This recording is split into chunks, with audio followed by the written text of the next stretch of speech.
রংপুর সদর উপজেলা জাতীয়তাবাদী যুবদলের যুগ্ম আহ্বায়ক, ব্যবসায়ী, সমাজসেবক, সাবেক ছাত্রনেতা জনাব ফিরোজ কবির সদর উপজেলা যুবদলকে সুসংগঠিত করতে তৎপর ভূমিকা রেখে চলছেন। জনাব ফিরোজ কবির বাংলার রাখাল রাজা, বহুদলীয় গণতন্ত্রের প্রবক্তা, সফল রাষ্ট্রনায়ক, স্বাধীনতার মহান ঘোষক, শহীদ প্রেসিডেন্ট জিয়াউর রহমানের আদর্শে অনুপ্রাণিত হয়ে পাগলাফির স্কুল অ্যান্ড কলেজে অধ্যয়নকালে জাতীয়তাবাদী ছাত্রদলের রাজনীতিতে যুক্ত হন। কলেজের বিভিন্ন ইউনিটে দায়িত্ব পালন করে রংপুর সদর উপজেলা ছাত্র দলের যুগ্ম সহ সাধারণ সম্পাদক পদে দায়িত্ব পালন করেন। ছাত্র নেতৃত্ব বিকশিত হয় রংপুর জেলা ছাত্র দলের সদস্য হিসেবে মনোনীত হন।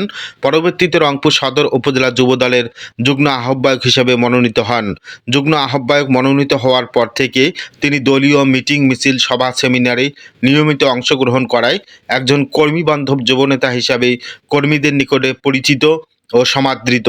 চন্দনপাট যুবনেতা জিয়াউর রহমান জিয়া, হরিদেবপুর ইউনিয়ন যুবনেতা মোসাদ্দেক হোসেন, খলিয়া ইউনিয়ন যুবনেতা ওমর ফারুক, মোত্তালেব হোসেন জানান, ফিরোজ কবির ভাই জাতীয়তাবাদী যুবদলের একজন পরিশ্রমী, কর্মী বান্ধব, ক্লিন ইমেজের নেতা।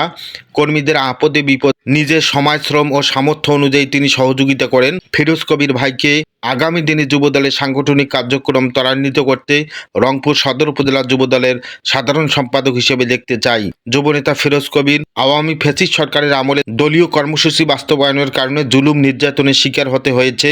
যুবনেতা ফিরোজ কবিরের সাথে কথা হলে তিনি প্রতিবেদককে জানান, আমি শহীদ জিয়ার আদর্শে জাতীয়তাবাদী দলকে ভালোবেসে নিজের অবস্থান থেকে দলীয় কর্মসূচি পালন করতে চেষ্টা করি। পদ ও পদবি পাই বা না পাই, জাতীয়তাবাদী আদর্শের সহিত জীবনের শেষ দিন পর্যন্ত আল্লাহ যেন কবুল রাখেন। সম্মানিত দর্শক, আপনারা গালিব টিভি দেখছেন দেশ ও দেশের বাইরে, আপনাদের সকলকে আন্তরিক ধন্যবাদ, অভিনন্দন জ্ঞাপন করছি।